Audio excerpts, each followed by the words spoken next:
झंडा मार मार के मेरा मुंह सजा रहा है। कल मैं डॉक्टर नूं 500-700 रुपये राती दे के टीके शिके लवा के आओ।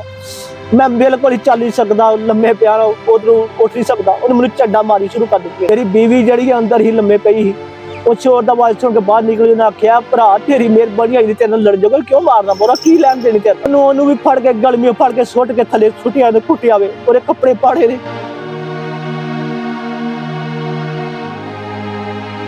मैंने इंसाफ चाहिए, मैंने इंसाफ नहीं मिल रहा, मेरी सुनता नहीं गल पिया कोई।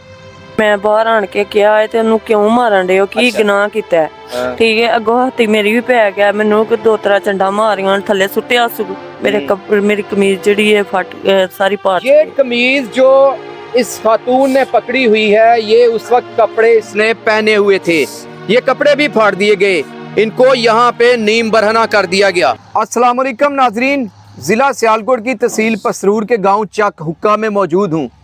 मेरे साथ ये व्हील चेयर पे बैठा हुआ शख्स जो है, ये दोनों टांगों से माजूर है। ये शख्स चल नहीं सकता, इसको कहीं जाना पड़ता है तो इसको 2-3 लोग सहारा देते हैं।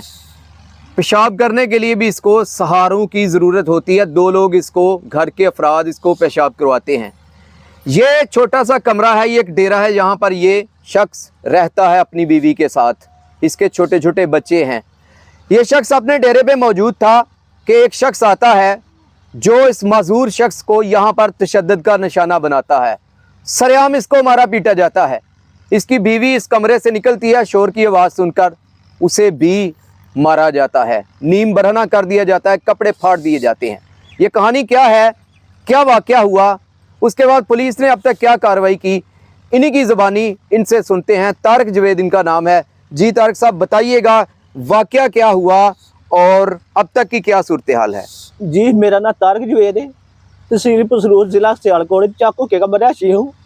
मैं पिंड चक हुक्के जब मेरा मकान ठीक ठाक, उतों लोग मैं कढ़िया धक्के मार के, लोग घर आन के मेरी बीवी बच्चे मैनू आन के मार दिया। दुकान एक परचून की छोटी जी पाई सी, ਉਹਦੇ ਵਿੱਚ भी धक्के ना सौदा मेरे को चुक के आऊँगा लै जाते हाँ, मैनू घुट जाते हैं।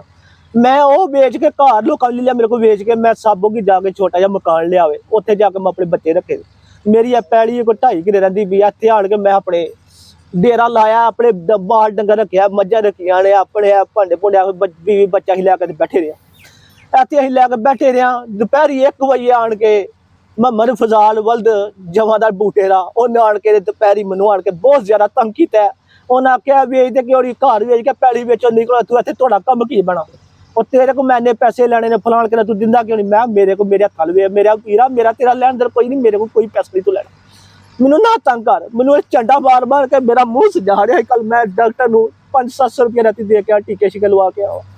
मैं बिल्कुल ही चल नहीं सकता, लम्मे पिया उधरों उठ नहीं सकता। उन्हें मुझे झंडा मारी शुरू कर दी।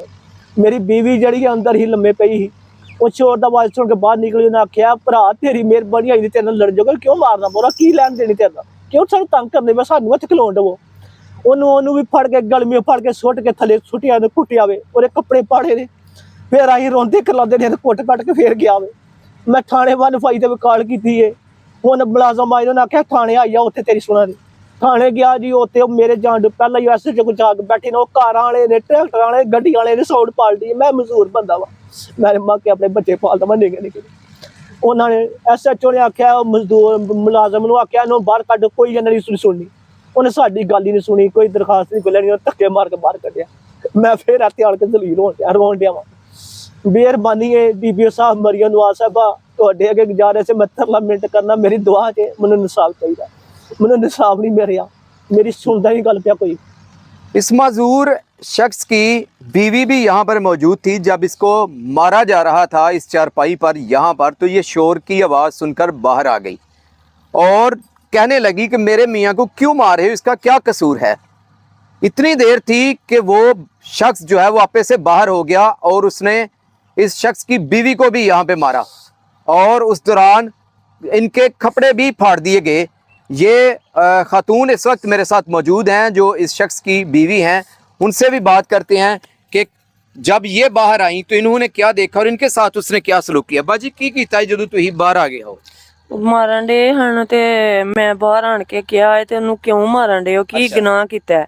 ਠੀਕ ਹੈ, ਅੱਗੋਂ ਹੱਥੀ ਮੇਰੀ ਵੀ ਪੈ ਗਿਆ, ਮੈਨੂੰ ਦੋ ਤਰ੍ਹਾਂ ਚੰਡਾ ਮਾਰੀਆਂ, ਥੱਲੇ ਸੁੱਟਿਆ ਮੇਰੀ ਕਮੀਜ਼ ਜਿਹੜੀ ਹੈ ਫਟ ਸਾਰੀ ਪਾਟ ये कमीज जो इस खातून ने पकड़ी हुई है, ये उस वक्त कपड़े इसने पहने हुए थे, ये कपड़े भी फाड़ दिए गए, इनको यहाँ पे नीम बरहना कर दिया गया।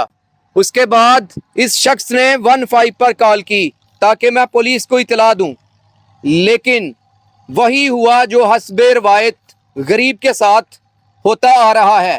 इसकी कोई सुनवाई नहीं हुई, पुलिस आई यहाँ पर लेकिन इनके गांव से ही वापस चली गई। इनके साथ यहाँ पे वकुआ हुआ, जय वकुआ पर नहीं पहुंची, यहाँ पे आके मौका नहीं देखा गया कि क्या हुआ है, किस तरह से कहाँ पे आके इनके ऊपर हमला किया गया है। फिर इस शख्स को कहा कि आप थाने आ जाओ, वहां अपनी दरखास्त लाओ। जब ये शख्स थाने अपनी दरखास्त लिखवाने के लिए जाता है, वहां पर भी ये किसी का सहारा लेकर जाता है ना, साथ 2 लोग लेके जाते हैं इसको क्योंकि ये चल नहीं सकता। वहां पर भी इसको धक्के मार के बाहर निकाल दिया गया और दरखास्त भी रिसीव नहीं की गई और थाने से भी इसको जलील और रुसवा करके बाहर निकाल दिया गया।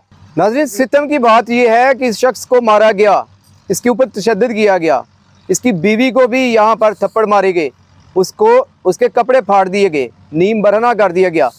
लेकिन सितम की बात यह है कि पुलिस ने जो इसके साथ रवैया इख्तियार किया, उस पर हैरानी है कि आज के दौर में जहां वज़ीर आला पंजाब मरीम नवाज़ जराइम को ख़त्म करने के लिए, गुंडा सिस्टम को ख़त्म करने के लिए, इस तरह की इजारादारी को ख़त्म करने के लिए कवानीन बना रही हैं, CTD अपना काम बहुत अच्छा कर रही है और दीगर डिपार्टमेंट भी बनाए जा रहे हैं, लेकिन आपके ही पंजाब में, आपके ज़िले में DPO सियालकोट साहब, एक माजूर शख्स जो चल भी नहीं सकता, जिसकी टांगें हिल भी नहीं सकती, उस शख्स को सरेआम मारा पीटा गया और जब वो थाने जाता है तो थाने से भी उसको धक्के मार के निकाल दिया जाता है। और अब ये शख्स वज़ीर आला पंजाब से और DPO सियालकोट से इंसाफ की अपील कर रहा है। थाने जब ये जाता है तो इसकी दरखास्त भी रिसीव नहीं की जाती। ये शख्स बेयारो मददगार है और DPO साहब आपसे ये इंसाफ की उम्मीद लगाए हुए बैठा है।